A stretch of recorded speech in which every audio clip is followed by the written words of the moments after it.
So I wanted to start out my Hometown Rocks video by doing a Google Earth tour of Philadelphia and my neighborhood and the park that the formation is in, so you guys could get a sense of how close the formation is to the urban center. So right now I'm zooming in on Philly, and to the right you can see the Schuylkill River, which is the river that Philadelphia was built by. And so to the right, that is the big gray space, that is Center City.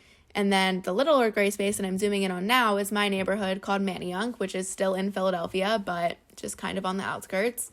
So I'm zooming in, and the yellow pin I dropped that says home is close to my apartment.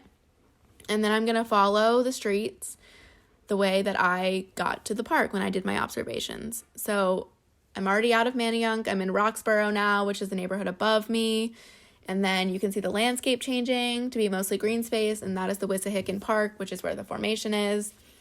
So I'm going to keep following the creek along to get to where the outcrop is, and the creek is the Wissahickon Creek, which I'm going to talk about later when talking about how the landscape has been shaped by geologic processes.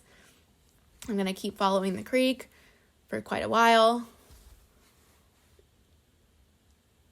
so you guys can get a sense of how big this park is, even though it's in a major urban city, which is pretty cool. And then, so the pin I dropped that's coming into view, that's where the outcrop is that I observed. And I'm going to zoom in on the bridge that you can kind of see already. But that's the Valley Green Bridge, and that's where I filmed my first shot from that you're about to see next.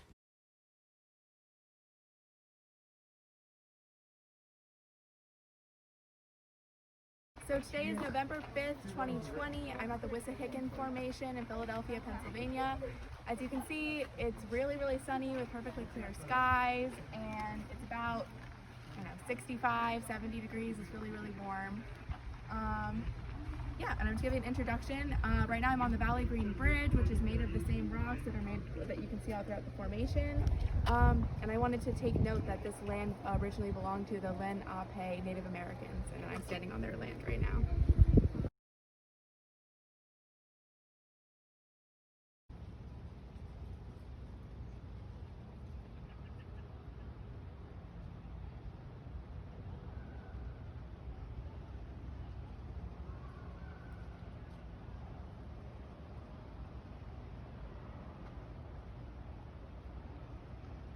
So now I'm on the top of the Valley Green Bridge, and this is over the Wissahickon Creek. And if you go over to the right, you can see the outcrop that I was just standing on.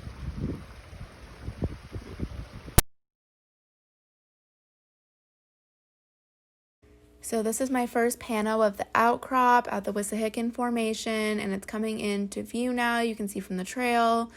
And this formation is primarily made up of gneiss, schist, and quartzite.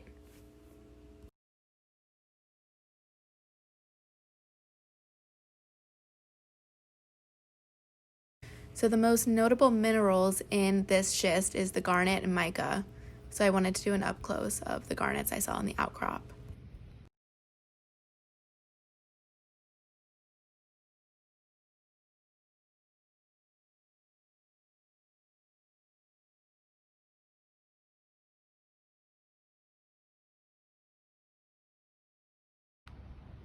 So this quartzite used to be sandstone, and it metamorphosized during the orogeny period that I will talk about later.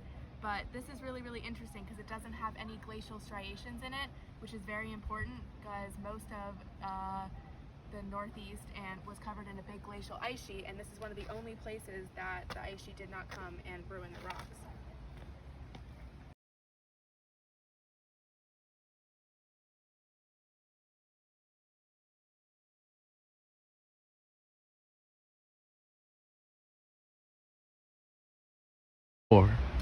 So about 550 million years ago, this entire land area was covered by ocean, which formed the sandstone and the shale that ended up forming these metamorphic rocks later.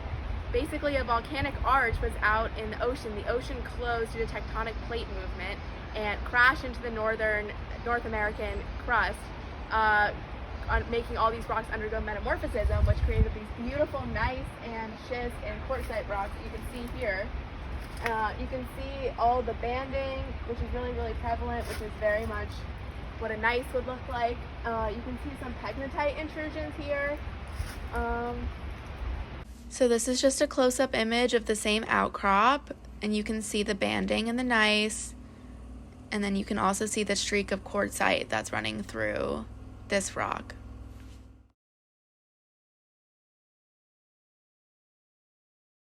So since starting this project, I've noticed just how much Wissahickon schist is all over my neighborhood, so I'm gonna take a video of me walking my dog to the park just to show everyone just how frequently I see this rock around and how much it's used in local architecture. So my first stop is my apartment building. So this is my apartment building, and you can see that it has a lot of the schist, and you can see the enlarged mica flakes that got bigger through recrystallization. So here's stop one.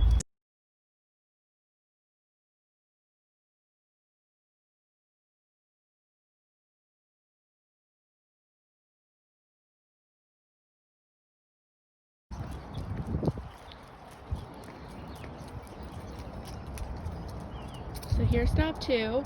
This is St. John the Baptist Cathedral Church wall. You can see same schist. This one's darker than the one I saw at the park, really, but you can see the mica.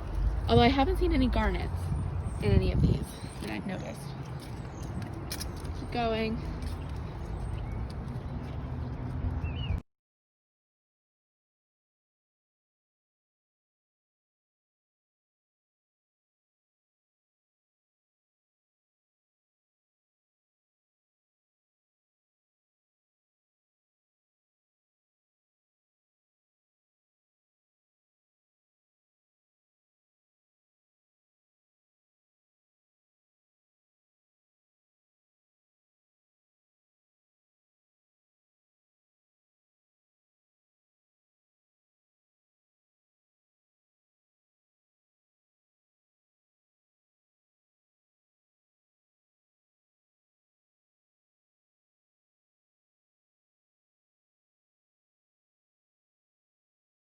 Park.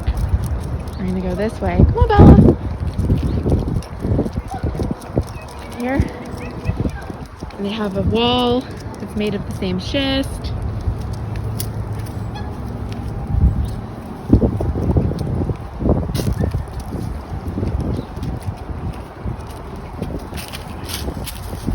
So you can see this gneiss. You can see the foliation. And this schist. So now I'm in the park with Bella. We're gonna go over to one of the staircases.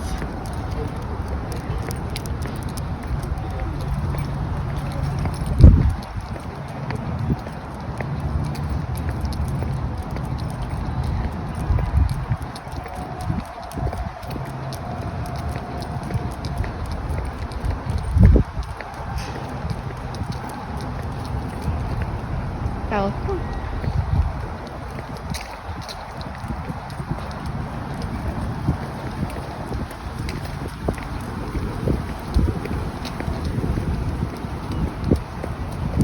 Go.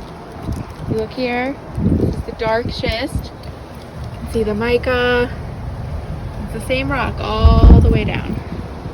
And there's like 4 or 5 staircases in this park, all made out of this